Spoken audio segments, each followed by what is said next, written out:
Vamos a la 51. La TAC es aún una exploración más apropiada que la resonancia magnética para la valoración urgente, dice, ¿no? Esa palabra urgente, ¿de qué? Ahí tenemos tumores medulares. En los tumores medulares definitivamente la resonancia magnética es mucho mejor, ¿verdad? Los tumores del tronco encefálico también, todo lo que es fosa posterior y tronco cerebral, es mejor la resonancia. Siringomielia, ni qué decir. Traumatismo cráneoencefálico. En traumatismo cráneoencefálico la TAC todavía tiene más valor. Primero porque está más disponible. Segundo porque tiene menos contraindicaciones que la resonancia. Tercero porque cuesta menos. Y cuarto porque en traumatismo cráneoencefálico lo que buscamos son sangrados, ¿no? Sangrados básicamente, sangrados, contusiones. Y a un menor precio podemos obtener todo ese tipo de resultados. Entonces, ¿en cuál de ellos la TAC todavía es mejor que la resonancia? En traumatismo cráneoencefálico.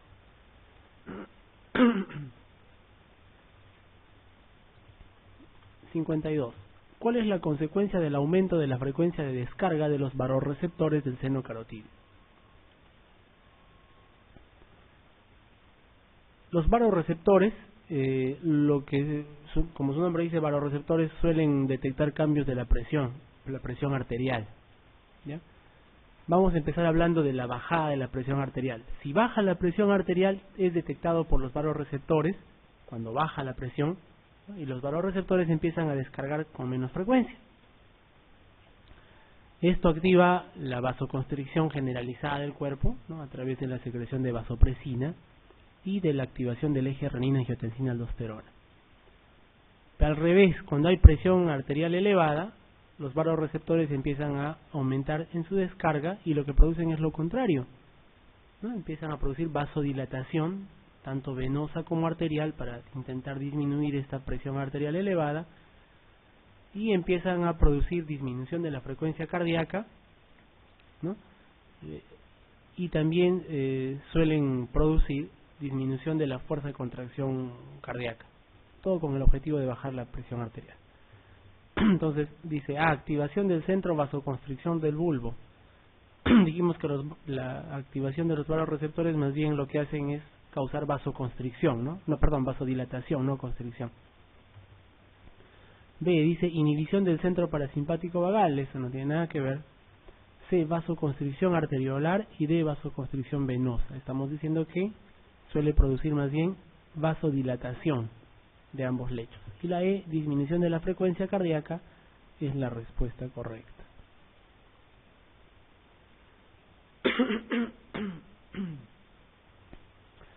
(53) ¿Cuál de las siguientes circunstancias no conduce a aumento del gasto cardíaco? A ver, el gasto cardíaco se da por dos variables principalmente, ¿no? Que son la frecuencia cardíaca y la fracción de eyección o el volumen de eyección, ¿no? Fracción de eyección. El gasto cardíaco es la cantidad de sangre que el corazón es capaz de bombear por minuto, por unidad de tiempo. Entonces, si un paciente tiene más frecuencia cardíaca, puede bombear más sangre, ¿no? Y si tiene mayor fuerza de contracción, puede tener mayor fracción de eyección, o sea, mayor cantidad de sangre bombeada en cada contracción. Eso aumentaría el gasto cardíaco, pero nos dice cuál de las siguientes circunstancias no conduce a aumento del gasto cardíaco. A, disminución de la poscarga. ¿Recuerdan qué es la poscarga? La poscarga es la presión o la fuerza que tiene que hacer el corazón para enviar la sangre. O sea, si una persona tiene hipertensión arterial, tiene elevada la poscarga. Es la restricción a la salida de sangre a partir del corazón. Es la poscarga, ¿no? Igual, si tiene una obstrucción vascular, también está aumentada la poscarga. Es la fuerza contra la cual tiene que empujar el corazón la sangre.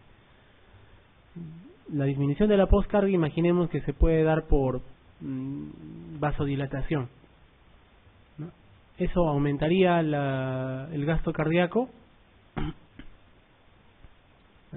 Vamos a ver la B, disminución de la frecuencia cardíaca. La disminución de la frecuencia cardíaca, ¿qué hace? Baja el gasto cardíaco, ¿verdad? Disminuye el gasto cardíaco. C, aumento del estado inotrópico. o sea, aumento de la fuerza de contracción muscular, aumenta esto el gasto cardíaco. D, aumento de la precarga. La precarga se refiere a la cantidad de sangre que llega al final de la diástole, ¿no? Ustedes saben, hay una ley de Frank Starling, que cuanto más se distiende el corazón, los ventrículos al final de la diástole, más fuerte es la contracción del ventrículo, ¿no? Si hay más precarga, o sea, más sangre que distiende los ventrículos, más fuerte será la contracción y mayor será la fracción de eyección. Por lo tanto, el aumento de la precarga aumenta también el gasto cardíaco. La respiración con presión negativa, ¿qué hace? Cuando hay una presión negativa, como en el caso de la inspiración, ¿no? Una presión negativa, aumenta el flujo de sangre hacia el corazón y esto aumenta la precarga y aumenta el gasto cardíaco, ¿no? Igual, por ejemplo, cuando decíamos, cuando disminuye la poscarga, o sea, cuando disminuye la resistencia contra la cual el corazón tiene que bombear, también va a aumentar el gasto cardíaco o la cantidad de sangre que bombee ese corazón. ¿Cuál de ellos no conduce al aumento del gasto cardíaco? La B, ¿no? La disminución de la frecuencia cardíaca.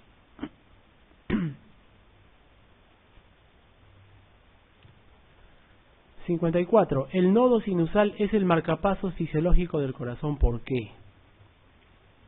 Este es un corazón, ya mal dibujado. El nodo sinusal se encuentra donde, acá al lado derecho, ¿no? El otro nodo es el aurículo ventricular, ¿no? Y finalmente tienen ustedes las fibras dentro del ventrículo. Cada uno de ellos tiene una frecuencia de despolarización diferente. El nodo sinusal tiene una frecuencia de despolarización ¿de cuánto? El nodo sinusal tiene una frecuencia de despolarización, el nodo sinusal, de 60 a 100, que es lo normal de frecuencia cardíaca, de 60 a 100. ¿Ya? El nodo aurículo-ventricular tiene una frecuencia de despolarización de 40 a 60, o sea, es más lento. Por eso cuando, imagínense que ustedes tienen una enfermedad del nodo y este nodo no funciona, desaparece, o un infarto hace que este nodo sinusal no funcione, el que asume el marcapaso del corazón sería el nodo aurículo-ventricular con una frecuencia entre 40 y 60. Y si además este nodo también está alterado por algo, ¿quién asume el marcapaso del corazón? Estas fibras, ¿no?, conductoras que tienen una frecuencia menor a 40, las de los ventrículos. Por eso que una frecuencia con onda P, pero entre 60 y 100, se llama frecuencia sinusal. Una frecuencia entre 40 y 60 sin onda P se llama una frecuencia nodal o nodo auriculoventricular. Y una frecuencia menor de 40 y sin onda P y con QRS ancho se llama ritmo idioventricular, ¿no? Pues está originado en el ventrículo. Entonces la pregunta dice, el nodo sinusal es el marcapaso fisiológico del corazón. ¿Por qué? Porque, la D, ¿no?, por tener una fase de despolarización espontánea más rápida que la de otras estructuras. Se despolariza más rápidamente, todos se despolarizan de manera espontánea, solo que el nodo tiene una fase de despolarización más rápida y por eso tiene una frecuencia más alta. 54. ¿Cuál de las siguientes sustancias produce mayor elevación de las lipoproteínas de alta densidad transportadoras de colesterol? Eso dijimos hace un rato. Hace un rato dimos la respuesta. ¿Cuál de ellos? El ácido nicotínico, ¿verdad? De los que están acá, el ácido nicotínico eleva el HDL colesterol. Las estatinas se usan para disminuir el LDL. Su función principal es disminuir el LDL. Y los fibratos, su principal función es disminuir los triglicéridos, ¿verdad? Disminuir los triglicéridos. Entonces la respuesta es la A. 56. El índice de masa corporal se obtiene mediante ¿qué? ¿Cuál es la fórmula del índice de masa corporal? Peso en kilogramos sobre talla en metros al cuadrado, ¿no? ¿Cuál de ellos es la alternativa entonces? La D, ¿no? La D.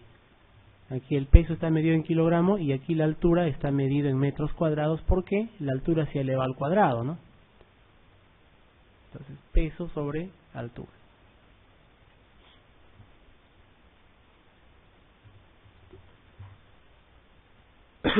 (57) Un individuo natural de Lima, como algunos de ustedes, y que reside desde hace varios meses en Cerro de Pasco.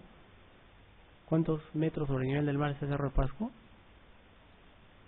3.900, 3.800, ¿no? 4.000. 4.000. Presentará uno de los hallazgos siguientes. Vamos a ver. Si ustedes que están acostumbrados a vivir en Lima se van a Cerro de Pasco, ahí hay menos oxígeno. Entonces, ¿respirarán más rápido o más lento? Más rápido, ¿verdad? La alternativa A dice hipoventilación, o sea, nos está diciendo van a respirar más lento. Falso, ¿no? Van a respirar más rápido, hay hiperventilación. B, hipercapnia.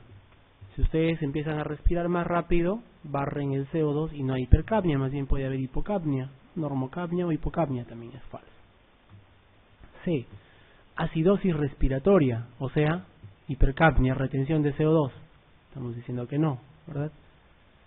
D, aumento del bicarbonato urinario.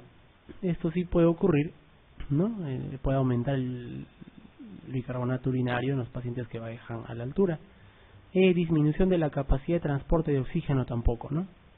¿Cuál es la respuesta aquí? Aumento de bicarbonato urinario.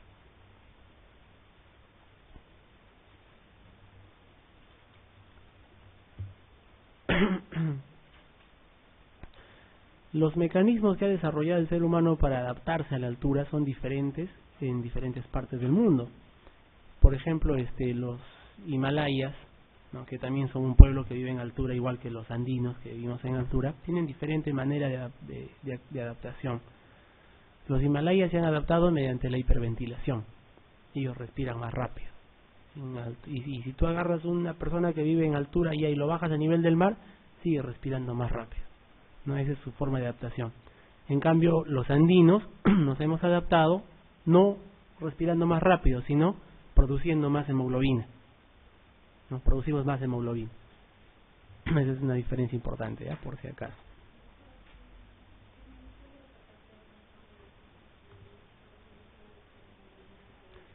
Claro, pero no disminuye, pues.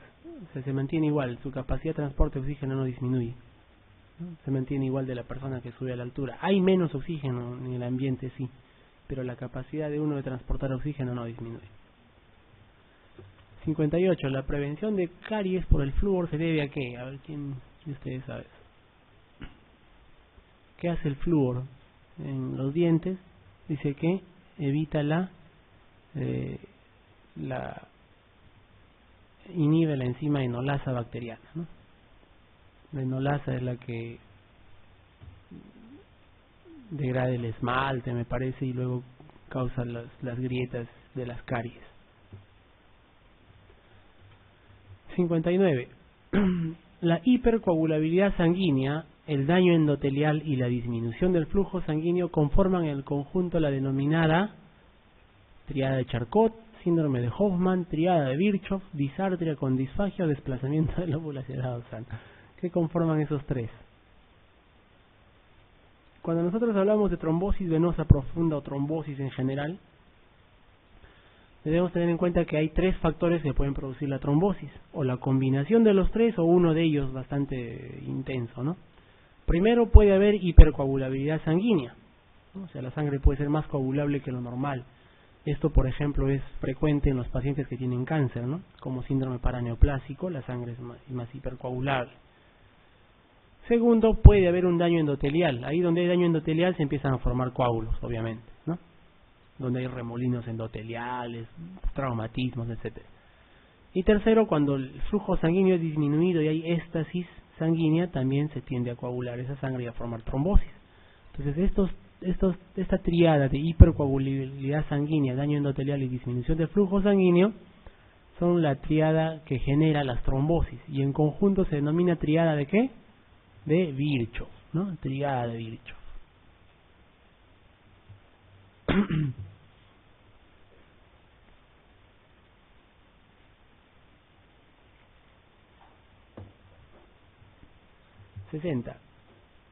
En el tratamiento antituberculoso, que incluye isoniazida, se debe suplementar la siguiente vitamina. ¿Cuál de ellas? La B6, ¿no? También llamada piridoxina, ¿no? Piridoxina. ¿Por qué? Porque si no, la isoniazida parece que consume la piridoxina y ¿qué ocurre? Neuropatías periféricas, ¿no? Primero adormecimientos, luego dolores de las zonas distales de los miembros. Neuropatía. 61. No es un efecto anticolinérgico.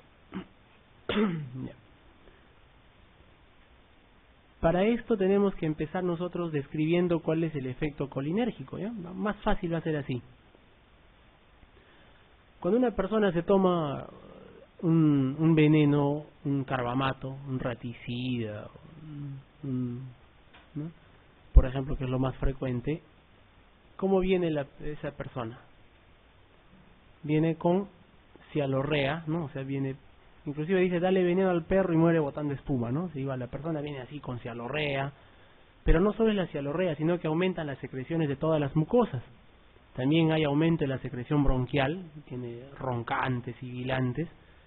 También aumenta la secreción digestiva y la persona tiene más movilidad de los intestinos, tiene diarreas, vómitos, ¿no? Empieza a sudar, está sudorosa. ¿Y la pupila cómo está? ¿Miótica o midriática? Cuando está intoxicado con carbamato. Miosis, ¿no?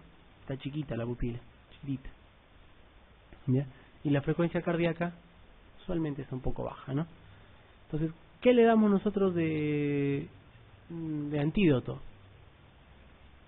Atropina, ¿verdad? Atropina. Le empezamos a atropinizar. Le damos cada minuto, cada 2 minutos atropina.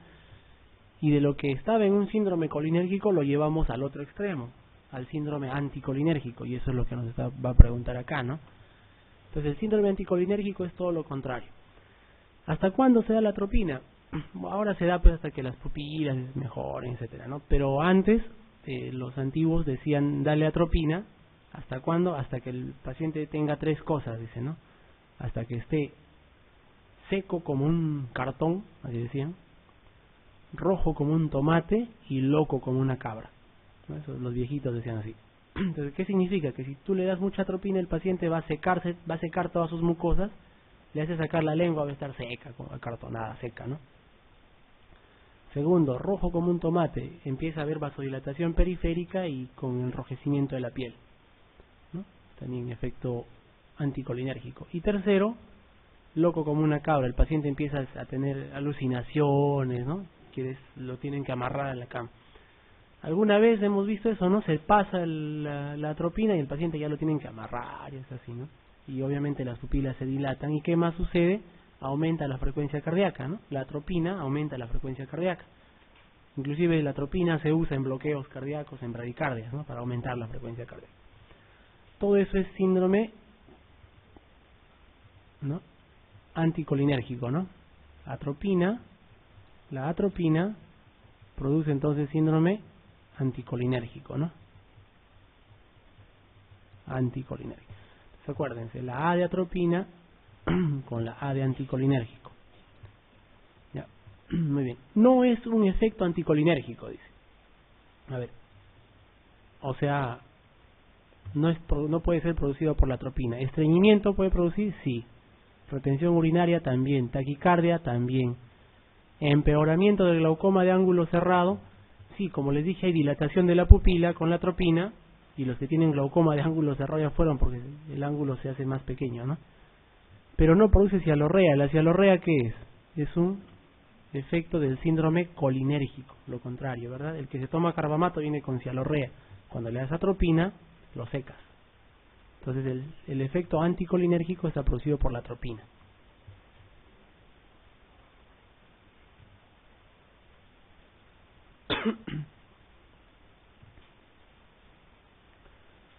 Este es un regalo.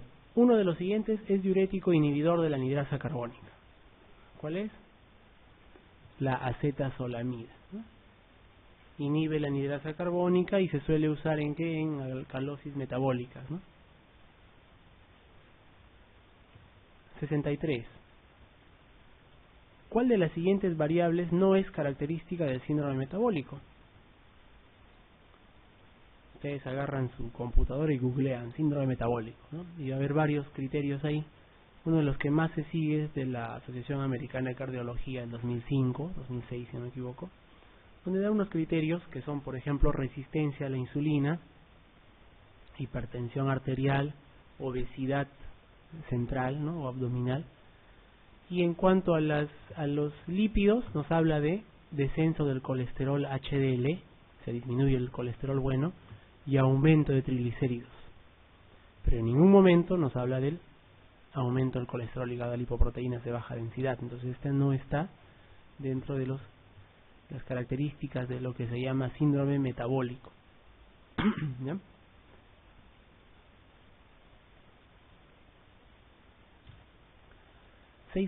¿Cuál de los siguientes hallazgos biológicos no es propio en una persona con bulimia nerviosa que presente episodios de atracones y vómitos autoinducidos? Primero, esta persona, ¿no?, que tiene bulimia, ¿puede tener peso normal? Sí, ¿no? No tiene por qué ser flaco o gordo. Si en algún momento tiene pues anorexia asociada a esto, puede tener. Ahora, la alternativa de ¿puede tener sobrepeso? También, ¿no? Hay varios bulímicos que son gorditos. O sea, no tiene nada que ver con el peso. ¿Qué más tiene la bulimia nerviosa que presenta episodios de atracones más vómitos? Hipertrofia parotidia, si está descrita, y miocardiopatía con QT prolongado, ¿no? También se describe el QT prolongado. Lo que no tienen es hiperpotasemia, más bien suelen tener hipopotasemia. Potasio bajo, ¿no? 6.5. Usted desea calcular el aclaramiento de creatinina o depuración de creatinina de un paciente de 75 años para ajustar la dosis del antibiótico que ha de prescribirle para su cuadro de infección respiratoria. La fórmula de Cockcroft-Gault permite la estimación del aclaramiento de creatinina usando los siguientes parámetros. ¿Recuerdan cuál es la fórmula de Cockcroft-Gault? Para estimar, facilita esa fórmula, tienen que tenerla siempre, ¿no? Vamos a ver, es 140 menos la edad, todo esto multiplicado por el peso, ¿no? W, el peso, sobre la creatinina sérica, ¿no? La creatinina sérica multiplicado por 72, ¿verdad? Y si es mujer, eso se multiplica por 0.85, ¿no? Esa es la fórmula de Cockcroft-Gault. Si es varón, esto se multiplica por 1 nada más, ¿no? Muy bien. Entonces, la pregunta está clara. ¿Qué variables están incluidas en la fórmula de Cockcroft-Gault? Está edad, peso y creatinina, ¿no? ¿Cuál es la respuesta? Y género también, ¿no? Esto de acá está representando el género. ¿Cuál es la respuesta? La A, edad, peso, género y creatinina plasmática. En ningún lugar viene etnia, ¿no? La etnia está considerada en otra fórmula, que es la fórmula de MDRS, me parece.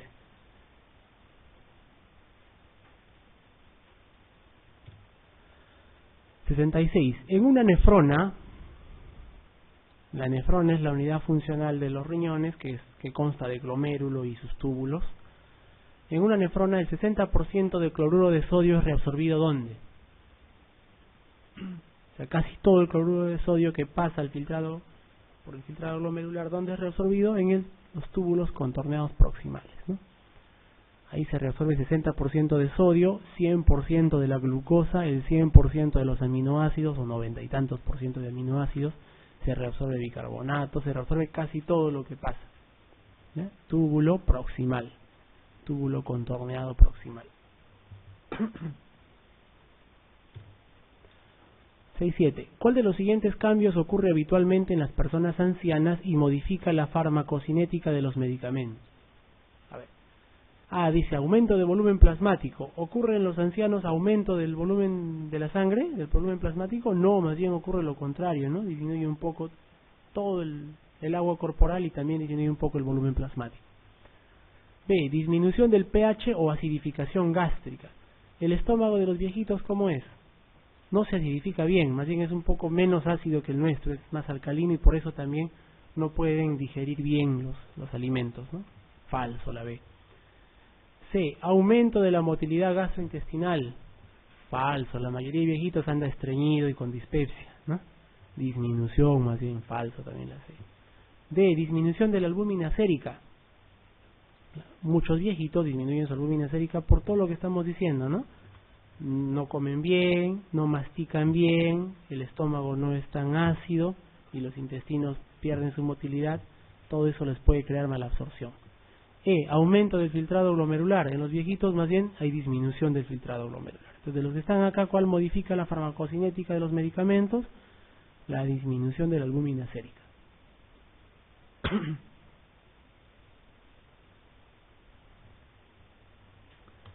6.8. En la gasometría realizada respirando aire ambiente se observa un pH de 7.45, presión de oxígeno de 56 y presión de CO2 de 30, con bicarbonato en 26.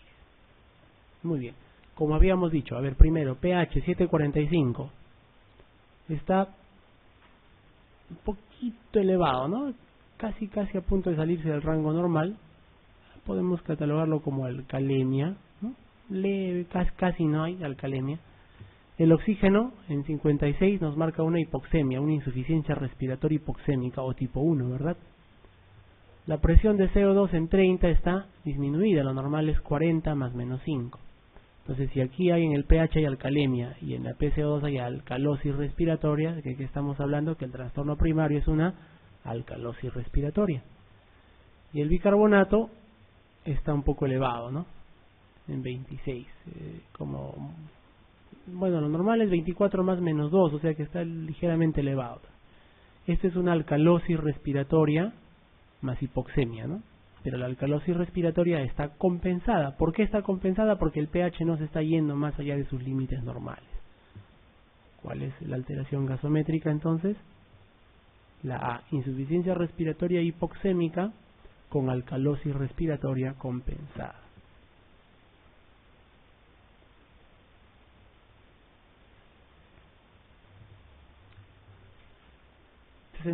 Existen varios términos semiológicos que tienen en cuenta el patrón respiratorio de un paciente. Si se observa en un paciente tras un periodo de apnea que se producen respiraciones que van aumentando progresivamente de amplitud y frecuencia y luego disminuyen progresivamente hasta otro episodio de apnea, ¿a qué patrón corresponde? ¿Qué tipo de respiración? Cheyne-Stokes, ¿no? Me está diciendo que el paciente viene así de apnea, luego hace cada vez respiraciones más grandes, luego cada vez más pequeñas y luego entra en apnea de nuevo, hasta un nuevo ciclo, ¿no? Cheyne-Stokes. ¿Y esto en qué se da? Por ejemplo, en traumatismos craneales, ¿no? Severos o en alteraciones neurológicas, sobre todo, Cheyne-Stokes. Kussmaul, ¿qué tipo de respiración es? Acidótica, ¿no? La respiración de Kussmaul es amplia, grande, rápida. Kussmaul, acidótica, se dan las acidosis. 70. La reabsorción de sodio en la nefrona distal aumentará cuando se produzca ¿qué cosa?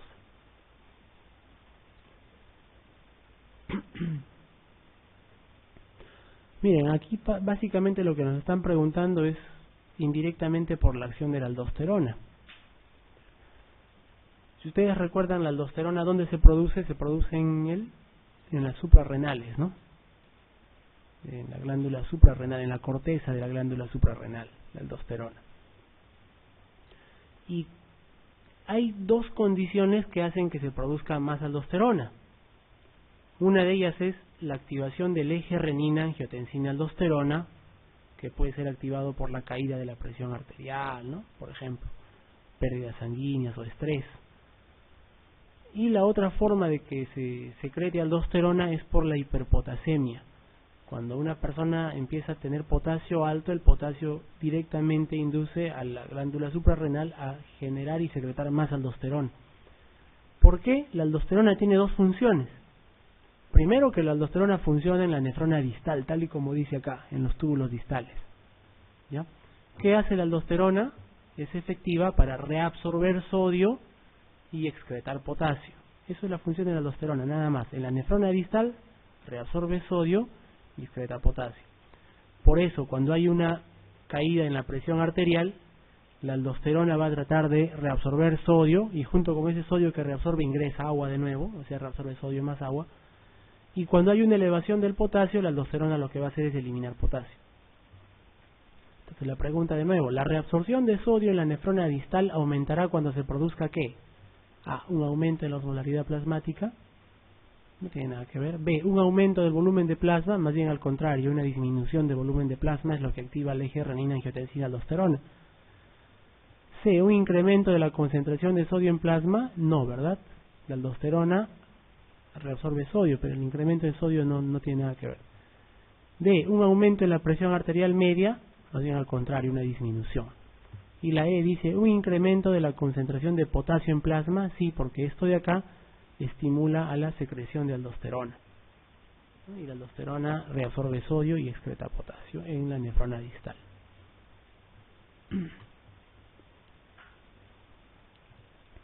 71.